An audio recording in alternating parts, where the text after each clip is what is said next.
So, hi everyone. Now, I'm going to talk about my team, right? In this video, specifically, I'll talk about everything that I have thought, my team, about my, captain selection. How am I going to do that, right? And about some changes that I made from my last video, and yeah, the substitutions too, and everything. Now, firstly, anyone who has not joined the league, do join the league. The link is in the description for the the straight entry, and there's also league code in the screen. So yeah, I'll just talk about my team first. Now, if you are playing the Euros, I think there's two easy way to do this while selecting your team. Firstly, you have to kind of think how you're gonna play. And when I say how you're gonna play, I'm trying to say is, do you want to play like with good substitution, like good bench, or just invest a lot of money in your first 11 and maybe not think too much about your bench. But yeah, if this was the Premier League fantasy, I think I would be happy to invest a lot of money just in first 11. I did try that in my first video, and when I look at the freedom that I have in Euros, right, like I can make all the substitutions I want, I can change the captainship as much as I want. So all these rules kind of, I feel like I need to take advantage of that, and I feel like the best way, the best way. Now I feel like all of them will have similar kind of team, Ferran Torres and Depay, Ronaldo, Lukaku, and I think the best way to get away from the crowd is to get the differentials right. And I'm not saying the players that I have are the best differentials or anything. All I'm trying to say is maybe take chances with some players you don't know that might just work out. I'm not saying pick 15 players that you don't know at all about their status and how they play. I'm not saying that. All I'm trying to say is I think the best way to get that rank gain is with the differentials rather than captainship in this particular Euro FPL.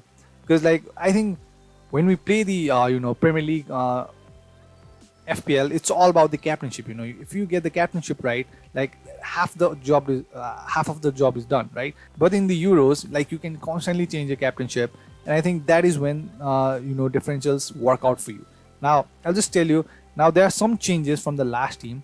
New players that I have brought in my team are Pukki, Jorginho, Insigne, Mael, and Larson. Yeah, that's it. And yeah, I removed Tim Krul for Herdecki. I don't know if Tim Krul or Stecklenburg who's going to start there. I just don't want to waste that 0.5 there. So I brought Herdecki instead. And I think I'm pretty confident with Donnarumma looking at his, fixtures. So I'm pretty confident how they are playing. So yeah, I'll just leave him there. Now, I'll talk about why I'm going with these team selections, I'm Depay, Ericsson, these kind of players. I think I don't need to explain them. Gareth Bale. I think if anything happens for that Wales team, I think it's from Gareth Bale or James. I think there's another, Williams. I think the defender for 4.5. He could be maybe a good one, but still, if I can get Alioski for 4.5, who takes a penalty, I think I'd rather buy Alioski than Williams and all those kind of players, right? So that is one of the reasons I have Alioski there. Now, from this team, if you look at it, here the two main changes are I removed, Pau Torres, right? I removed Pau Torres and brought in Jorginho and Larson. Now, the big thing over here is I could remove Jorginho for Berardi. I could do that. They both are 6 million, right? And I could wait until the lineups for Italy because they are one of the teams, the game starts at the same time. The team is locked. So I think I could wait for the, first 11 of Jorginho or Berardi, any one of them for team selections, right? Now, for now, I have Jorginho because he's on pen, and I'm pretty sure there's a better, possibility of Jorginho starting than Berardi. Now, I don't know who's going to start in the right. It could be Berardi, it could be Chiesa, it could be Bernardeschi. I just don't know who's going to start in the right. But for now, I'll just wait for the lineups, and if I feel like, if there's Berardi in the first 11, I'll just swap in Berardi for Jorginho, or else I'm fine with Jorginho. Maybe there's a penalty. I'm fine. The group is not that bad for Italy. And another thing is Larson. Now, he's also the one who takes penalties in the Sweden team. So that is one of the reasons he's there. And now, the more I play around with the team, for the Euros, the more I realize that it's all about taking chances. And maybe there's just something there, Now, when I look at Pukki, I don't think Pukki is going to score a lot against Denmark, right? I think he also has some kind of ankle injury. recently. I'm pretty sure he's fit now, but still he's on pen. And I was looking through the stats, right? And when I was looking through the stats, if anything happens for that Finland team, it's from Pukki. If anything that happens for the Denmark team, it looks like it's from Eriksson. And it's same for Gareth Bale too. And I was kind of surprised by how many goals that Wijnaldum had during the qualifiers, right? But still, it's still not good enough for me to invest in him. 8 million is a lot for Wijnaldum in my opinion.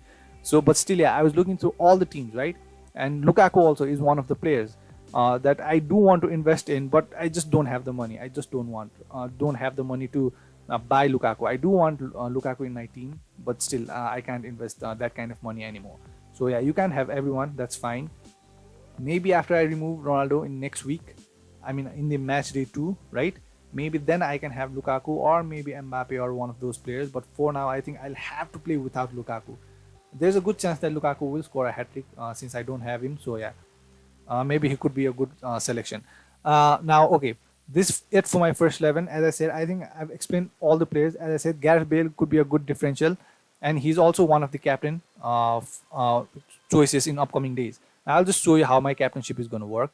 Now, in this first day, I'm going to captain, the Insigne, right, for the Turkey versus Italy. In this section, the Wales, Switzerland, and all these kind of section, 12 Zen matches.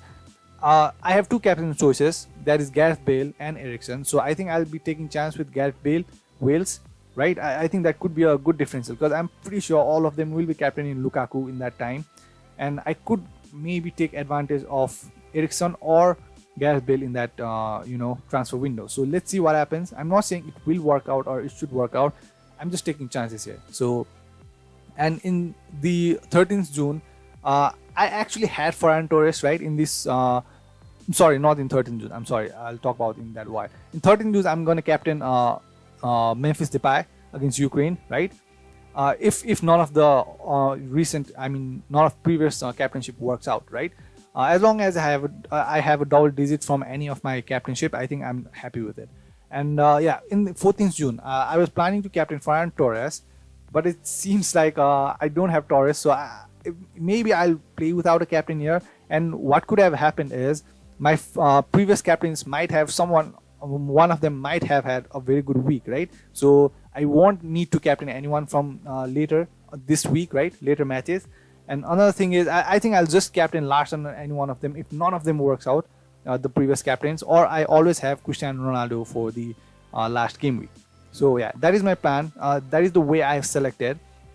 And when it comes to the chip, now most of the viewers that I have been talking to right now, all of them are kind of what their mentality is.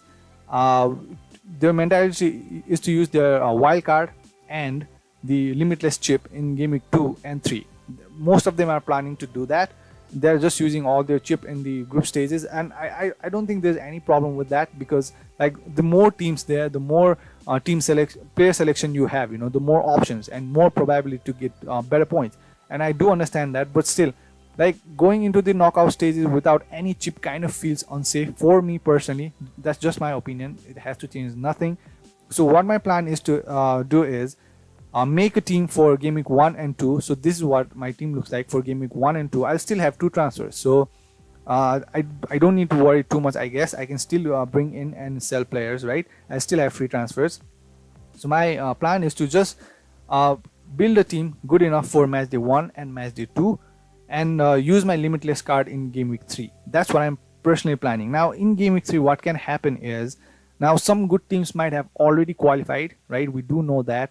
Or maybe there might be some surprises, anything can happen. And so that is one reason I want to save my wild card for the knockout stages. Now there should be surprises. Come on, like it's not like always the big teams like France, Germany, Italy, all they qualify. It does not happen. There might, I don't know, what if Macedonia qualifies this time? What if Austria qualifies? What if Finland qualifies? That can happen. It's football after all. So for that, I think I'll save at least one of my chip. I don't know which, but for that, I will save one of my chip for the knockout stages. But in the group stages, I think I will use limitless in game week 3. Considering that there will be some kind of, like in game week 3, most of the teams, qualification might have been decided, right? Or strong teams should be already qualified by then. So in that time, I think I could use my limitless. I don't want to use my wildcard then. And before round of 16, we still have a limitless, unlimited transfers before the round of 16 starts. So it's still like a wildcard, yeah. And again, I could use my wildcard in the quarterfinals or even in the finals if I have to. So I just want to save one of them for one of the chip for the knockout stages, and I'll use one of my chip in the group stages. So that is my plan with the chip. So yeah, I think this is it for my team and my plans for chips and captaincy. I've talked about it, right? Now, I'm not saying this will be a super hit kind of team or anything. I could fail miserably. That could happen. But still, yeah, I think the selection I've had I think these are very talismanic figures in every team. If you look at Ericsson, Depay, Pukki, Bale, Insigne, right? I think these are and Ronaldo. All these players are very important players, and I don't think I'll suffer too much. But still, when I look at players like Denai, who might not even start, Vermaelen could take his place, Larsson and Jorginho, who I'm like hugely depending on they get penalties, right? And Pau Torres also, maybe he gets rotated with Eric Garcia here and there, but still I do believe Pau Torres and Laporte should be it when it comes to the center back decisions for Spain. And there has been some kind of COVID infection for some players like Busquets and one more player I forgot. So yeah, let's see what happens though. I think the team that I have is I'm not like super happy, but still I do think I've made improvements from the last team that I had. So yeah, this is probably it. Now I kind of was talking about, I've been getting some teams in my Instagram, right? I wanted to talk about one of them. Now this is that team, right? Now we have been talking back and forth about the team, and the thing is, his plan is to use wildcard and limitless both in matchday 2 and 3, right? That is his plan. So he's making a very strong team, at least for just game week 1. And I think a lot of managers are doing that. At least the players that I'm talking to, the managers that I'm talking to, they are using both their chips in the group stages. That's what they are doing. And as I said, that's fine. That might work out. I'm not saying that won't work out, but I personally am too skeptical to use both of them in the group stages. So I'll take one of them to the knockout stages, one of the chip to the knockout stages. Now, his team looks something like this, and I don't think there's any problem. He sent me this team last night before the Portugal game against Israel started, and he was kind of asking me about Fernandes and Cancelo. Now, personally, I think Fernandes is like overpriced for me, right? I personally think that for that kind of price range, I would rather get at 0.5 and get Lukaku, or maybe get Insigne and these kind of players, Morata. They're way cheaper and on penalties. So I personally think Fernandes is kind of expensive for my taste, right? But again, he played very well last night. And the same goes for Cancelo. I think Semedo could easily replace him, right, in the right back position. But what if he starts? If he starts, he did assist last night, I guess. So yeah, it could work out. Like, go with your instinct. Just don't take suggestions from anyone blindly. Just don't copy anyone's team. Go with your instincts. If you have the knowledge, just do it. You don't need to ask anyone, right? And yeah, Cancelo, Bruno Fernandes, both of them kind of ended up doing pretty good last night. So that could be followed up in the Euro against Hungary too. So as I said, this team he's particularly focusing only for matchday 1. And now, what he also did is, now I was looking through Denmark's recent records. Now they have only conceded once in last 5 games, once against Germany, right? And the 5 other games were not that tough of a game, but still. Now if you look at the first game week, they play against Finland. So I think there should be a clean sheet there. So I personally also have Mile there, right? And he also has Mile there. And I think Denmark defense is not that bad of a bad way to go there. And like, he also has Spinazzola, if that's how you pronounce it, right? And he also has Schmeichel. So what I kind of suggested him to do is maybe get Donnarumma there, or any other defender. You could play around with that. It's all about saving money. If you even get 0.5 or 1 million from other players, you can invest there in your defense or attack or anywhere else. So it's all about optimizing your team and getting most out of the budget. So yeah, the team does not look that bad. Alioski, I think he's a steal for that 4.5 money. Looking at the fixture, I don't think that's the most worst fixture it could be, right? He's on penalties, plays as a midfield, 90 minutes, nailed on, only 4.5. So I don't think I need to complain anything about Alioski. in that team personally. Now Cancelo, Ronaldo, and Fernandes, as I said, he's particularly targeting the first week, right, against the Hungary team. So maybe fine, but Fernandes I think is too overpriced for me. And another player that he was kind of talking about was Malinovsky and Zelensky. Those two players. Now I personally don't have a lot of knowledge about those two players, but I've heard a lot about them from other managers. Like there's a lot of hype around Malinovsky, like he's a very good player. I have no idea, right? I just don't have idea what kind of player he is. So I'm not going to invest 7 million on a player I don't know how he plays. And the same thing is with Chiesa. Now there's a big hype around him. I kind of waited to see how Chiesa plays. I kind of watched Italy's friendly matches, and in both of the game he did not start at all. I was kind of scouting Chiesa at that time, but I ended up buying Insigne instead. I was super impressed by Insigne's performance. So yeah, now as I said, in that right position, there is a competition with Berardi, Bernadetsky, and Chiesa. I don't know who's going to start. So yeah, 7 million, Sakiri, Chiesa, Malinovsky, and Zelensky. Those are the players. But Malinovsky and Zelensky, I don't have a lot of knowledge about them, so I can't just recommend you just following the hype. So do your researches. One thing you could do is what I did personally was now that UEFA has kind of released, in the YouTube, released goals for every team in the Europa that they have scored. I mean, in the qualifiers, in the qualifier stage, every team has scored the goals, and all the goals are put up by UEFA in a short video, 3-4 minutes video. Do watch that. I think that will help you a lot to select your players. I watched that videos, and I think it kind of helped me make my mind. Just go to YouTube and watch the video put by UEFA, right? There are the videos of all the team, all the single team. So that will help you a lot to choose players, I think. So yeah, the team looks decent to me. Poulsen again. Poulsen might start. There are players like Braithwaite who could start, right? Dolberg and Wind, yeah, anything. Yeah, those are the players that could start, but I do think Poulsen should start, right? So Poulsen and Braithwaite, I do see there's more chances of them starting than Dolberg or Wind, or yeah, I think Scope will play. So yeah, he's just attacking those weak teams of the first game week. So that's what he's doing. And yeah, if you are one of those who is just attacking only the first game week, maybe take some reference from this team. Again, this is not a perfect team, right? But still, there's no perfect team. So Malinovsky, Zelensky, those might be, I don't know, big differential which might work out, and Poulsen and all these kind of players. So yeah, another player is Llorente. I'm not a big fan of him. Like, he did come off against Portugal, I guess, and he was very attacking. I did like him, but still, I think there are better choices there.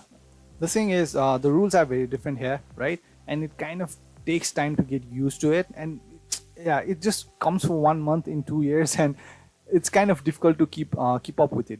It's all I'm saying. Like, you need constant attention, constant changes in team, constant changes in captaincy, and constant changes in the substitution and first 11 and all this thing. Even during the matches, it takes a lot of work, particularly for the Euros FPL. So it's kind of time consuming compared to the Premier League FPL, but still, yeah, let's hope it's fun. I can't wait for it to start. So yeah, this is probably it. Now, I still do think in my personal team, right? In my personal team, I think I could change Jorginho to Berardi. Let's see what happens, or if there's any kind of change, I'll let you guys know in the Instagram. I don't think I'll be producing any kind of videos now before the Euro starts. If there's any changes, any updates, I'll post everything in the Instagram. The Instagram is open. The link is in the description. Yeah, so yeah, that is pretty much it. Now, best of luck everyone. Now, stay safe and take care. Bye bye.